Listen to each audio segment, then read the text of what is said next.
né, é diferente de quando estamos encarnados e de quando estamos desencarnados, né?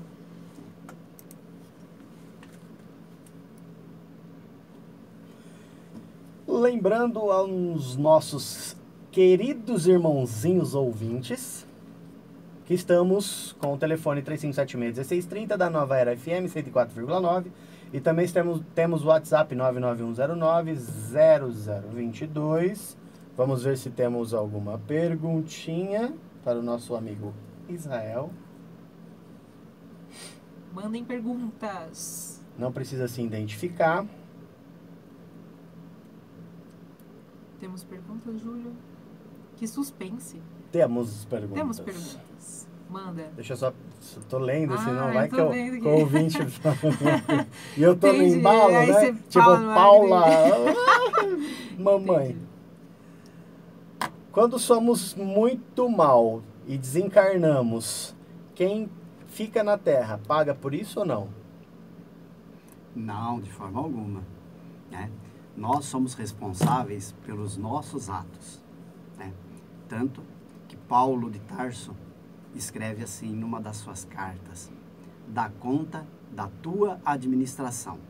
É exatamente isso que acontece com cada um de nós. Daremos conta da nossa administração do que estamos fazendo aqui na Terra, né? Não é transferido dívidas para herdeiros nenhum, viu? Não as espirituais. Ah, exatamente, as É. espirituais. Não as espirituais. Desculpa, eu. As materiais ficam. Sim, as materiais sim. Tadinho as de mamãe, espirituais de não. papai, de filhinho. Muito boa pergunta. Vamos E lá. só continuando aqui naquela questão do planejamento reencarnatório, que é muito importante, né, a gente ter também essa consciência de que o que a gente está passando aqui nessa existência foi pré-programado. Algumas coisas, é claro, que em função do nosso livre-arbítrio, né, tende a mudar e tudo mais. Só que, vamos dizer que muitas coisas a gente planejou. Inclusive o Zelão, que é um palestrante, também esteve aqui com a gente, ele contou uma historinha numa palestra que eu achei super legal e eu queria contar para vocês, que está relacionada à questão do planejamento reencarnatório.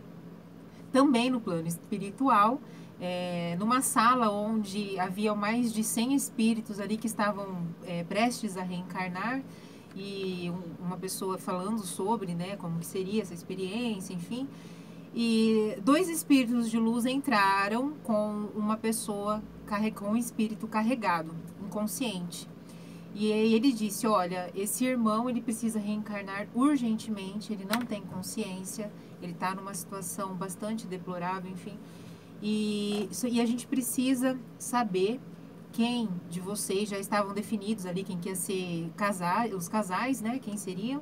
A gente gostaria de saber de vocês, quem gostaria de recebê-lo como filho.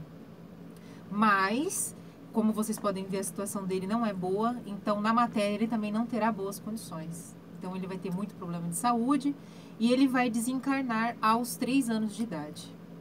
E de 100 pessoas dali, 3 ou 4 casais levantaram a mão, dizendo que sim, aceitariam ser pais dessa criança, que aceitariam sim passar por essa dor de perder o seu filho aos 3 anos de idade. E aí o mentor ainda parabenizou eles, né, dizendo a coragem, porque só quando encarnados, né, que essa dor ganha uma dimensão aí. E então houve o reencarne e foi escolhido entre essas pessoas que ergueram a mão quem seriam os pais, e teve sucesso. Mas isso tudo foi programado.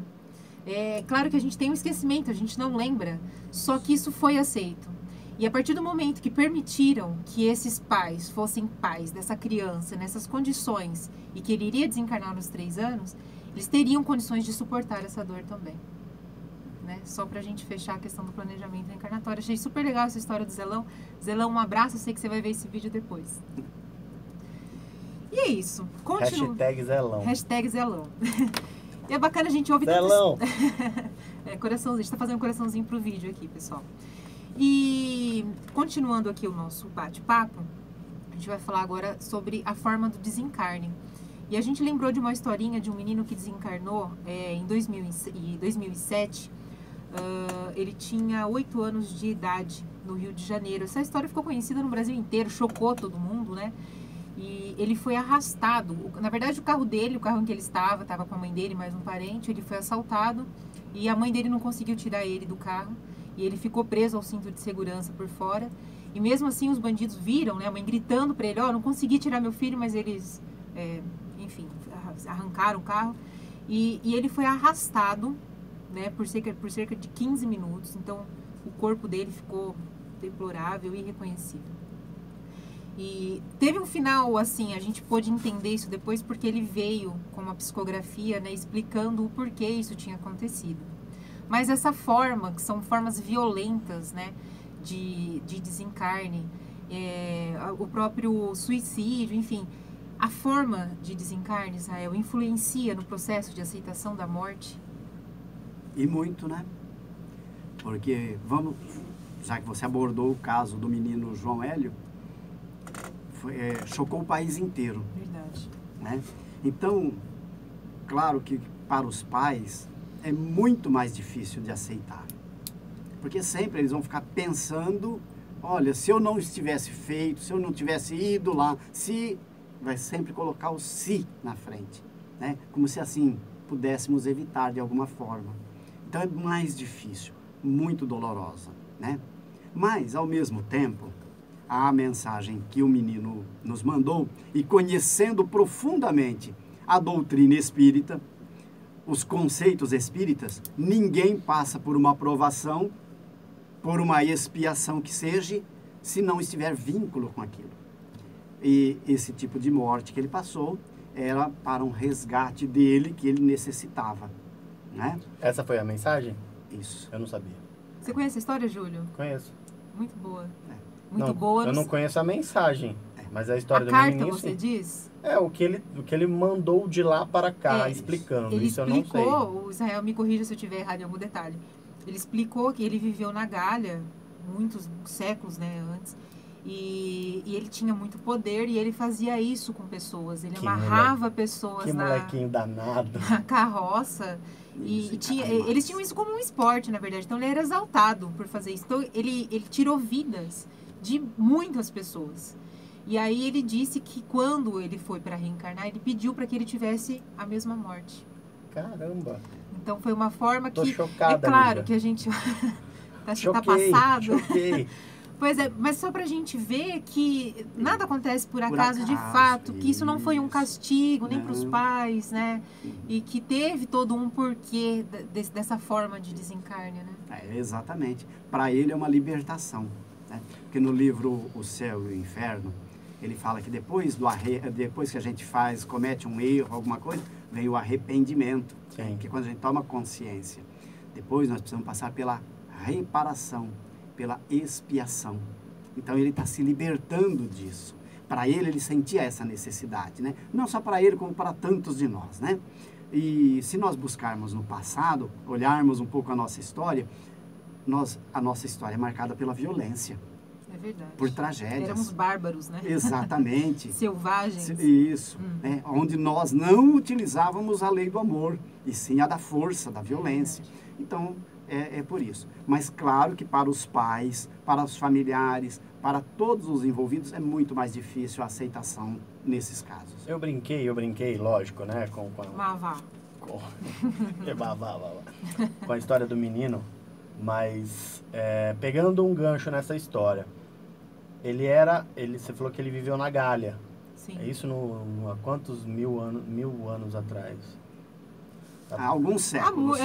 Muito séculos. tempo. Para vocês terem noção do quanto tempo que a gente demora para voltar. E para tomar consciência, né? Para tomar consciência e para voltar. Às vezes a gente acha que está espiando alguma coisa de uma encarnação passada, e às vezes não é da encarnação passada, né? O que a gente está passando. É mais antigo. É, muito mais antigo. Agora você imagina quanto tempo de novo ele vai levar para voltar novamente. Agora para viver como, né? Exato. Com o seu... Não castigo, mas com a sua prova, né? Com a sua dívida paga. Mas para o espírito dele foi extremamente importante. Foi libertador. Exatamente. Muito bem, dona Thaís. E perguntas para o 991090022, 3576-1630. Mais perguntas, Thaís? Hoje eu sou a garota das historinhas, Júlio. Tô vendo. Eu tenho para mim que historinhas ilustram muito, o né? Israel nem fala. Exemplos. Convidada Thaís Soares. Uma outra historinha também é o caso do Ivisota, que era um japonês aqui, que aconteceu em 1997, esse caso. E ele foi sequestrado por um segurança que era policial militar da loja dos pais dele.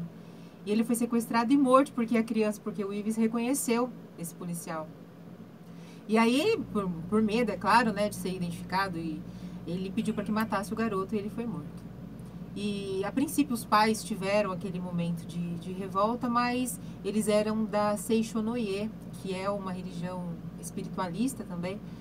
E aconteceu que 3 anos, após a morte do Ives, o pai dele foi até o presídio visitar, e o único dos 3 criminosos que quis atender ele, conseguiram conversar e tudo mais, e antes de entrar no presídio, ele pediu muita força e muita sabedoria para ele ter essa conversa com um dos assassinos do seu filho. E Deus deu. E ele chegou lá, apertou a mão do assassino, disse que conhecia a filha desse assassino de 5 anos e desejava que ela tivesse vida próspera, que não tivesse acontecido, que não acontecesse com ela o que aconteceu com o filho dele. E perdoou de todo o coração. Isso prova a questão da resignação também, para a gente poder entrar na próxima pergunta. E no Evangelho capítulo 5, na parte de bem-aventurados os aflitos, é importante lembrar, e fica aí também a dica de leitura para todos. Evangelho segundo o Espiritismo, capítulo 5, bem-aventurados os aflitos, motivos de resignação. Qual que é o motivo, Israel, da resignação? Para falar desse item, que eu acho que é sublime o Evangelho, e especialmente o capítulo 5, onde fala das aflições. E bem-aventurados os aflitos. Mas para nós entendermos o Evangelho, primeiro eu preciso ler o livro dos Espíritos. Eu preciso ter os conceitos da imortalidade da alma, da existência de Deus, da sobrevivência da alma e da sua continuidade na vida futura. Tenho que acreditar na reencarnação, porque senão não tem motivo. Né? Eu só tenho motivos de resignação, só vou ser bem-aventurado, porque bem-aventurado é feliz de sofrer, porque ninguém quer sofrer. Nos meus sonhos, eu sonho em ser feliz. Quando eu sonhei alguma coisa na minha vida, é para ser feliz. Ninguém vai sonhar, por exemplo, em ter um casamento infeliz. Eu quero casar e sofrer bastante. Ou eu quero ter filhos e sofrer bastante com os meus filhos. Eu sonho em ter muito dinheiro. Mentira. Ninguém sonha isso, né? Ninguém sonha com o sofrimento. Nós sonhamos com a felicidade. Mas quando nós conhecemos a doutrina espírita e os conceitos espíritas estão embasados em nós, aí eu vou enxergar os motivos de resignação, que são exatamente esses. A certeza da existência de Deus. E não é só ter essa certeza, é entender que Deus é Pai, conforme Jesus nos falou, Deus é Pai. Né? E que dentro desse coração de Pai, né? Dentro desse sentimento, que Deus é todo amor, todo justiça e especialmente todo misericórdia. Não podemos esquecer isso, que a justiça de Deus está junto com a misericórdia. Né? E aí eu vou começando a entender que o meu sofrimento, que aquilo que eu chamo de perda de um ente querido, ela é passageira. Que eu vou estar reunido novamente, eu volto sempre àquele ponto básico, que é o conhecimento espírita. Né? Então, eu só vou entender esse capítulo 5 conhecendo e aceitando os princípios, que a gente chama de princípios básicos da doutrina espírita. Maravilha, muito bem respondido. Temos perguntas, senhor Júlio? Temos 2 perguntinhas aqui. Que legal. Perguntinhas, eu falei perguntinhas. É perguntinhas. Pergunta. A gente respondeu isso de uma outra forma, mas vamos responder novamente. Alguns familiares criam um hábito de ir ao cemitério todos os dias, depois que perdem seus entes queridos. Se isso é saudável para o encarnado e o desencarnado, né? Entra naquele assunto que você disse, que a gente acaba prendendo, né, o espírito aqui por algum motivo. Mas eu gostaria que você respondesse para a nossa ouvinte, se isso é saudável para os 2 lados. Vou dizer que não é necessário, é o que está dentro do livro dos Espíritos. Porque os Espíritos, olha como que está lá na resposta do livro dos Espíritos, eles nos atendem ao chamado pelo pensamento, e não pelo local que nós estivermos. Tá? Então, não é necessário que eu vá até o cemitério para que o meu ente querido esteja ali presente ou esteja recebendo a minha homenagem, seja em forma de flores, de uma prece, que a melhor homenagem é a prece, né? Claro que as flores também vão sempre encantar pela sua beleza. E ele vai estar recebendo onde eu estiver. Mas, se faz bem para a pessoa ir até ao cemitério, né? Sentar, fazer uma prece, ficar lá algum tempo, se fizer bem para ela, vá. Mas não é necessário. Sim. Falo agora a minha experiência própria. Eu, de vez em quando, vou. Eu vou. Eu já estou agora numa fase, 8 meses, já não choro, mas há algum tempo, no início, eu ia e chorava muito, né? Mas me fazia bem, porque eu saía de lá, como eu disse, de alma lavada. De tanto que chorava. Isso, para mim fazia bem, mas pode ser que para outras pessoas não façam bem. E complementando essa pergunta dessa ouvinte, se acontece algo diferente no dia de finados, se nossos entes queridos esperam a nossa visita no cemitério. Também está no livro dos Espíritos.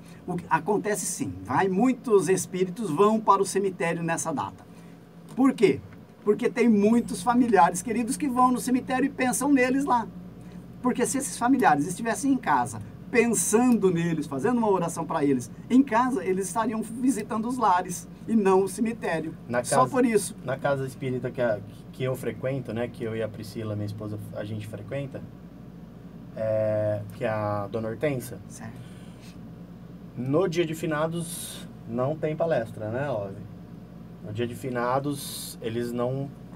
Que tem muita consulta lá com o irmão Flávio, com o irmão André, com a irmã Clara. Então, eles levam toda a equipe espiritual pro cemitério para estar fazendo esse atendimento lá no cemitério. É isso. Então, né, concluindo a pergunta aí da nossa ouvinte, muito obrigado pela pergunta, pelas perguntas, né? O pessoal do plano espiritual vai todo lá. Vai todo então, não, mas vai um grande número, vai né, grande, de espírita, vai até pelo grande, chamamento, muitas vezes. Sim. Bacana. E continuando, então, temos pouquíssimos tempo aí, Júlio, que está cronometrando. Temos 12 minutinhos, infelizmente. A gente tem assim, muitos relatos também das pessoas que nos falam que sonham, e elas às vezes vêm perguntar. A gente taca lá na internet, sonhar com não sei o que e tal. E acontece muitas vezes de sonhar com um ente querido. E elas vêm nos perguntar se isso, o que significa, né, no caso. Então, sonhos com os entes queridos, Israel, o que a gente pode falar sobre isso? Vamos falar do livro dos Espíritos. Ele trata do assunto de sonhos lá. E nós temos, primeiro, os sonhos, ele é um mecanismo primeiro cerebral, né? Muitas vezes, no momento que nós dormimos, há como que uma limpeza tudo que passou pelo nosso cérebro. Então, nós sonhamos com aquilo que esteve presente no nosso pensamento, no nosso dia a dia, tá? É um mecanismo de limpeza. Mas também e é o nosso maior momento de encontro, o nosso maior meio de comunicação com os espíritos já desencarnados, dos nossos familiares. É o nosso encontro espiritual. Porque quando nós dormimos, o espírito não precisa dormir. Ele sai do corpo, ele não precisa ficar ali preso na cama. Então ele sai do corpo e ele vai para o mundo espiritual, sempre assistido pelo anjo guardião, pelo espírito amigo. E muitas vezes